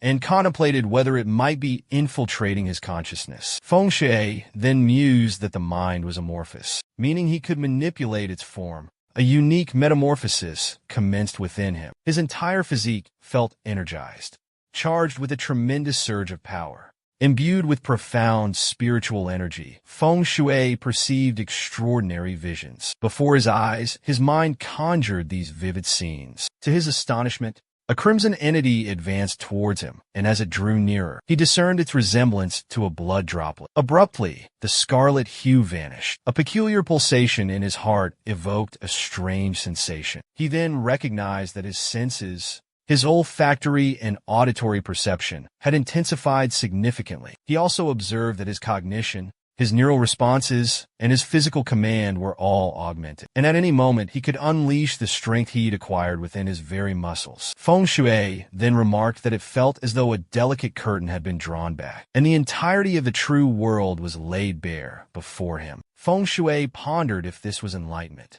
a consequence of his mind being warped by the uncanny energy. He was now brimming with spiritual force, but observed it was merely ignited by roughly 1%. Feng Shui understood that a substantial amount of this peculiar energy was required for fusion in order to wield a more potent psychic force, and the capabilities of a spirit master were the embodiment of this psychic energy. So, Feng Shui contemplated what mattered most to him deep down, what he yearned for most intensely, or what he required above all else. He dwelled on his needs and desires, continuously contemplating his own potential.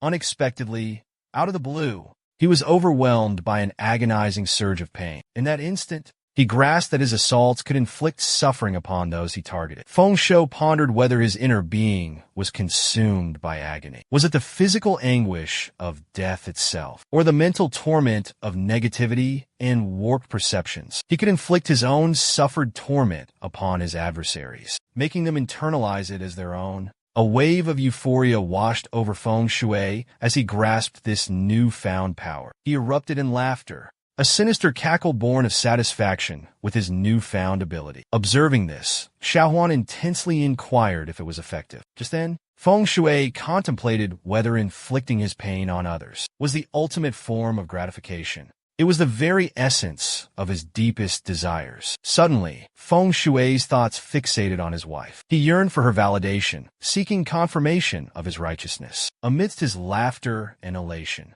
a voice persistently called out to him.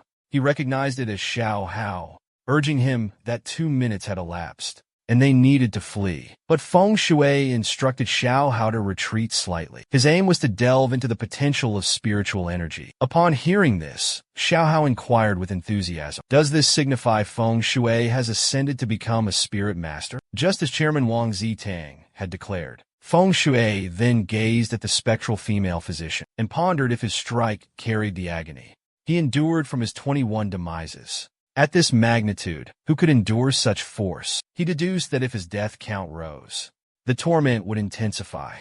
This implied it was a perpetually augmenting capability. Feng Shui then poised himself to strike the spectral female physician, resolving that she should be the inaugural recipient of his signature technique. When Feng Shui's fist connected with her face, he observed his spiritual anguish was actually dissolving within her.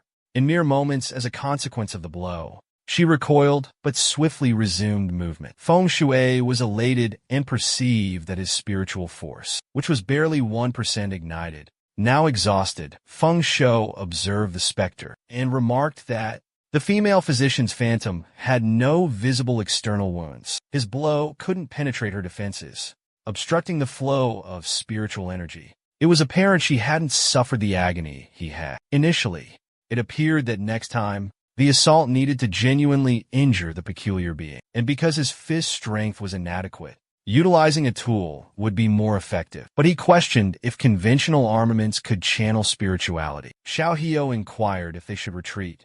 If not, he'd touch a little more, but Feng Shui was contemplating the weapon issue. Then, spotting the female physician phantom scalpel, he grinned. His weapon, he realized, was already available.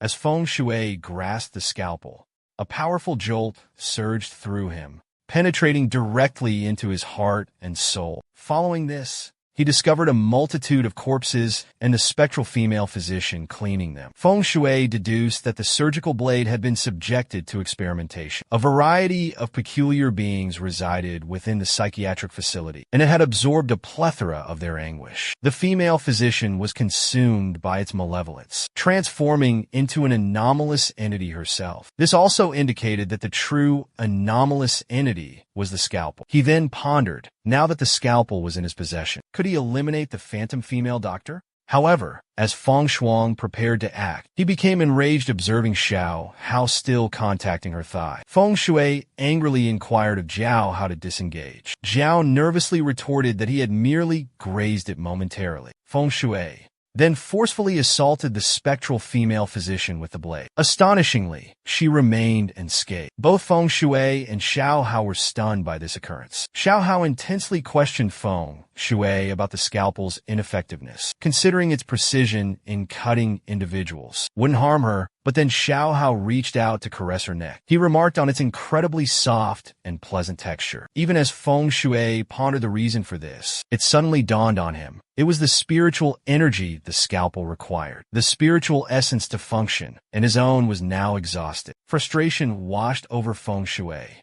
He thought his vengeance was momentarily unattainable. Without hesitation, he seized Xiao Hao and bolted. Time was rapidly running out. The spectral female physician repeatedly uttered knife and advanced toward Feng Shui to claim it.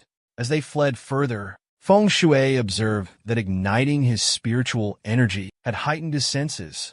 He could sense someone nearby. Feng Shui then spotted Mark and Millie, concealed effectively. They were remarkably well hidden. Xiao Hao inquired of Feng Shui which of the 4 exits they should choose. At that instant, Mark and Millie emerged. This frightened Xiao Hao. Through tears, Millie exclaimed her relief at their safety. Mark urged Feng Shui to guide them quickly. They had been anticipating his leadership for quite some time. Xiao Hao yelled at them, exclaiming, that they were the first to flee upon seeing the spectral female doctor. And now, they expected Feng Shui to show them the way. Feng Shui pondered for a moment, then declared it was elementary. They simply had to test each door individually. This pronouncement astonished them all. Mark reminded him that time was of the essence. Systematically, trying every option was out of the question. Feng Shui abruptly began moving towards a specific door. A nervous Millie called out to him. Feng Shui retorted that they'd wasted enough time with foolishness. Following him was their prerogative. A sudden unease fell over Mark and Millie, glancing upwards. They were horrified to find the female apparition alarmingly close. Millie shrieked that the ghost was gaining on them. Astonishment gripped Mark. He questioned the very possibility. After all, Wang Zayton and Wu Dahai were undeniably male. So how could the spectral woman advance with such swiftness? But Feng Shui understood. Seizing the surgical blade from her grasp had disrupted the phantom physician's deadly rhythm. They accelerated, flinging open the portal. Yet this time, an unsettling atmosphere, an unusual aura emanated from within. Upon entering the chamber, Feng Shui espied a stairway and, without hesitation, commenced his ascent. The others pursued Feng Shui closely. Millie, trailing behind, clutched Mark's leg, sparking a brief dispute between the two. In that instant, to the astonishment of all present, the ghostly woman materialized, yet refrained from aggression. Instead, she advanced directly toward Feng Shui, imploring the return of her scalpel. Observing this, Xiao Hao exclaimed, alerting Feng Shui to the spectral physician's presence behind him. Feng Shui pivoted. She assaulted him, resulting in Feng Shui's demise. Once again at the western entrance, the identical scenario unfolded. As Feng Shui delivered blows to Wang Zayton and Wu Daihai's vulnerable areas. By crushing their manhood, he regained his spiritual essence. He snatched the surgical instrument and fled. Nevertheless, the spectral female physician continued her pursuit. In that instant, Feng Shui resolved to persevere no matter the obstacle. Feng Shui then sprinted towards the northern gateway, attempting to flee from the elevator. But he was apprehended once more and obliterated by the phantom female doctor. And ultimately, Feng Shui perished again. Likewise, Feng Shui was annihilated by the spectral female physician at the southern entrance. Now, the sole remaining exit was the eastern gate. Feng Shui pondered if this portal was also a dead end. If so, he would be forced to relinquish the surgical blade. However, he was unwilling to concede to that reality. Feng Shui then concluded he must maintain a positive outlook. A glimmer of hope remained, despite her overwhelming speed. He possessed the ability to utilize multiple fatalities and rewind time to anticipate her offensive trajectory. A realization dawned upon him. To a certain degree, death and temporal reversion were akin to glimpses of the future. Feng was guided to a familiar location.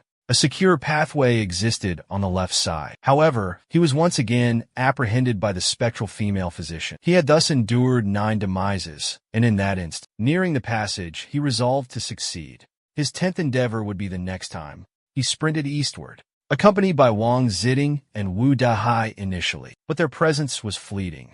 Only Mark, Meili remained. Xiao Hao and himself, all were in flight from the phantom. To their astonishment, she advanced directly toward Feng Shui. Xiao Hao's shout alerted Feng Shui to the danger. As the spectral physician poised to strike, Feng Shui evaded her assault and offered a smile. The spectral physician stared at him in bewilderment, but Feng Shui once again bolted. He then evaded her assaults one after another. Witnessing this, Xiao Hao was also perplexed as he parried the attacks. Feng Shui explained that throughout the entire ordeal, following numerous fatalities and resets, and augmenting his physical prowess after unlocking spiritual energy, he had become slightly more adept. Xiao Hao commended Feng Shui for his remarkable achievement. He exclaimed that Feng Shui was astonishing. Yet, inexplicably, the Phantom Doctor managed to force Feng Shui to collapse and was aggressively advancing to strike him. But this time, he successfully anticipated her attack trajectory and flawlessly eluded her assault.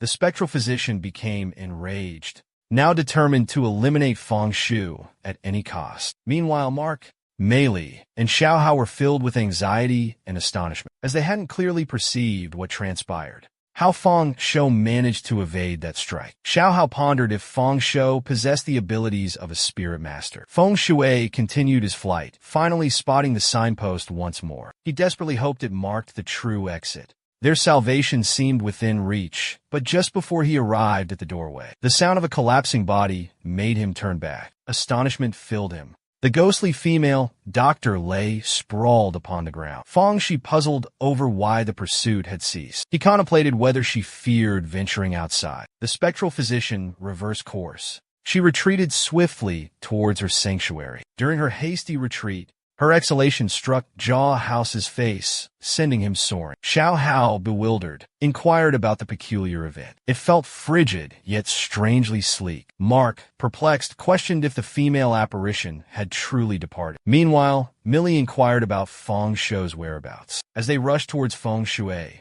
Xiao Hao asked how the uncanny female specter managed to escape. Feng Shui dismissed it as insignificant. Following conventional wisdom, leaving that location should have guaranteed survival. However, for the spectral female physician, the situation was different. She fled upon seeing the indicator. This likely implies the sign wasn't simply a marker, but concealed something terrifying. Feng Shui sensed only profound darkness beyond the threshold, like the gaping maw of an abyss.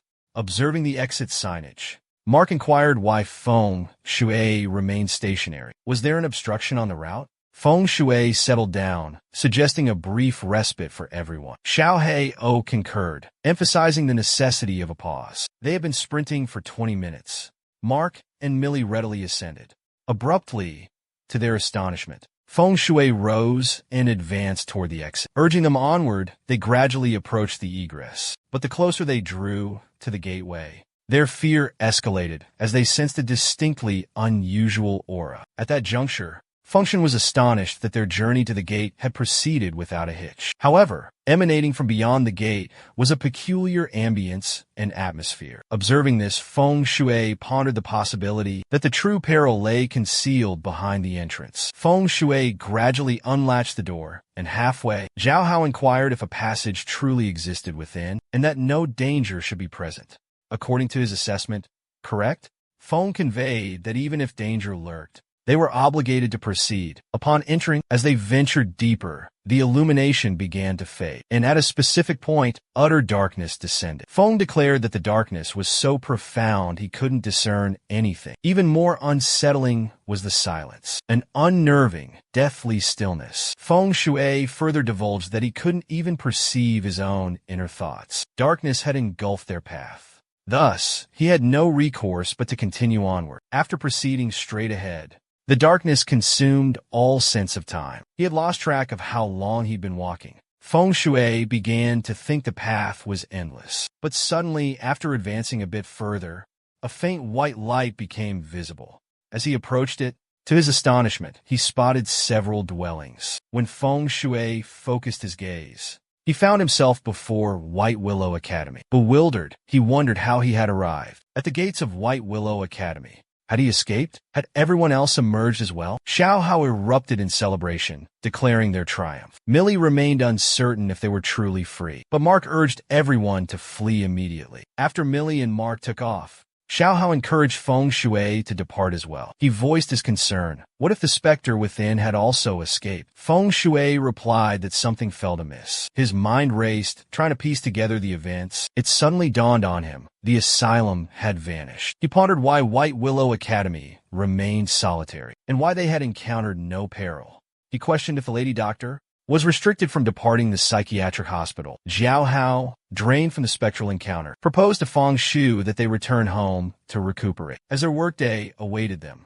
Upon hearing this, Feng Shui anxiously inquired if work was truly necessary tomorrow. Zhao Hai confirmed, answering in the affirmative, explaining they would head home first, then work the following day. Suddenly, a realization struck Feng Shui. He trembled, fearing its disappearance. He bolted outside. The specter's vanishing seemed impossible. Yao! He frantically demanded an explanation for Feng Shui's flight. Feng Shui, upon seeing the street, life proceeded as usual, with everyone engaged in their everyday routines. Upon observing this, he was astonished and exclaimed in disbelief that the apparition had truly vanished. Feng Shui confessed he could reconcile himself to an unexplained escape. He could rationalize the psychiatric hospital's disappearance. However, the specter's vanishing was beyond his comprehension. In that moment, Feng Shui stood amidst the street, witnessing the scene. Xiao Hao urged him to retreat, citing the potential danger. But Feng Shui, filled with anxiety, worried that the phantom's disappearance would preclude his retribution. Feng Shui still yearned for vengeance, particularly because his spouse perished by his own actions. He cried out that his wife was waiting for him at their residence. Feng Shui then journeyed home in a taxi. Throughout the ride, he repeatedly insisted it was impossible, that his wife couldn't vanish before he arrived home. He pleaded for his wife to remain. Upon reaching his destination, the cab driver informed him of the fare. Without hesitation, Feng Shui raced towards his residence. He bolted to his apartment. Even the cab driver yelled after him, imploring him to hold back. But Feng Shui, consumed by panic, yearned only to see his spouse. He wished for the entire world to vanish, everyone except her. Entering his room, he found it empty. Despair washed over him. He collapsed onto the floor, overwhelmed by anguish. "She's ended my life 18 times, he cried. "How can I go on without her? How could he possibly endure the remainder of his existence?" He confessed to perishing countless times, pushed to the edge by his wife and that female physician. His loathing for them, he claimed, was all that sustained him. He vowed vengeance against every specter, determined to make them suffer as he had. But the spirits had vanished. The scene transitioned to the following morning. Feng Shui lay in bed, despondent, agonizing over where to direct his intense hatred, and questioning the very purpose of his continued existence. Out of the blue, Xiao Hao gave him a ring. Xiao Hao urged him to check the news. It was reporting that White Willow Academy had gone up in flames the previous night at 7:49 p.m. Upon hearing this, he bolted upright in bed and stared intensely at his phone. He then erupted in boisterous laughter. He pondered whether the man, seemingly impervious to death, had actually perished. The thought delighted him. It signified that the enigmatic occurrences were still afoot. They were merely engaging in a game of cat and mouse with him. For even a reality devoid of mystery could be a facade crafted by the enigma itself. Feng Shui then joyfully declared he could reunite with his wife. In the following instant, Feng Shui's phone was bombarded with messages from his manager. Wu Dahai demanded to know his whereabouts. Seeing this, Feng Shui chuckled, for in his mind, Wu Dahai was deceased. He found it quite comical that the departed were still summoning him to work, as though Yudahai had become a specter in the afterlife. Abruptly, his cellular device began to be coated in crimson. A blood-inscribed communication materialized on the screen. It declared that she assumed his silence implied ignorance. Gore seeped forth, gradually revealing an orb. It proclaimed its ability to perceive him, commanding his obedience. However, Feng Shui seized the eye, yanking it out by the roots. He expressed remorse, explaining his limited resources. He pleaded against its continued possession. The ocular apparition vanished. Feng Shui pondered the nature of the experience, reality or delusion. Events were becoming increasingly intriguing. He resolved to investigate the unfolding enigma. Mounting his bicycle, he journeyed to White Willow Academy. Upon arrival, the scent of charred debris lingered, remarkably potent. Feng Shui proceeded to the administrative office. Li Face, spotting him, offered a greeting. She confessed her early arrival, driven by curiosity about the veracity of events. Feng Shui made inappropriate physical contact with her. Flustered, she exclaimed that he was incredibly irritated. Secretly, however, she found it quite enjoyable. Feng Shui then shoved her gently and sprinted toward the office. At the entryway, Xiao Hao inquired if Feng Shui had also been compelled to work. Feng Shui replied in the negative, stating that he simply derived pleasure from his work. He then inquired about Wu Daihai's whereabouts. Xiao Hao nervously informed him that Wu Daihai was in his private office. As Feng Shui ventured further inside, his memories resurfaced, revealing that everyone who had perished was still living and toiling within the office. Wu Daihai angrily demanded to know why Feng Shui had arrived so late. He exclaimed that he had sent messages but received no response from Feng Shui. To Wu Daihai's astonishment, Feng Shui bluntly inquired about his commission payment. Wu Daihai angrily retorted, demanding how Feng Shui had the audacity to request compensation, given his lackadaisical work ethic. Feng Shui responded strangely, remarking that even in death, Wu Daihai remained utterly repulsive. Upon hearing this, Wu Hai's rage intensified, demanding to know who Fengshu dared to declare deceased. He questioned whether Fengshu possessed the ability to speak in human tongue, considering Wu Hai was undeniably still among the living. Wu Hai was on the verge of further remarks. But before he could utter a word, Fengshu launched an attack with his surgical blade. Following this swift action, the spectral female physician's scalpel sliced through Wu Hai's throat. He perished, cries for aid escaping his lips. A peculiar sensation washed over Fengshu. Glancing behind him, he saw Jiao Hao approaching, yet his presence lacked the vitality of the living. Fengshu gestured, attempting to discern the unfolding situation. Abruptly, Zhou form began a gruesome transformation into a zombie. Witnessing this, Fengshu inquired if Zhou was undergoing a metamorphosis, but his question was met with silence. Resolving to intervene, Fengshu aimed to disrupt the enchantment. He commenced a merciless assault, wielding his scalpel to eliminate everyone in his path. Within mere moments, all were vanquished. Consumed by frustration, Fengshu challenged the unseen force to reveal itself. If it were abruptly halted, everything began to vanish. Upon observing this, Fengshu commented that he recognized it was merely a fabricated illusion. In the ensuing moment, Fengshu spotted Meili. Mark and Xiao were prostrate on the ground, lost in a reverie. It appeared that when Fengshu suggested everyone take a respite, they all succumbed to slumber. And now, the slumber had been disrupted. Fengshu succeeded in escaping because he shattered the hex. However, everyone else remained ensnared in their dreams. Therefore, what are your thoughts? Will Chun and his companions manage to escape from that enigmatic psychiatric facility or not?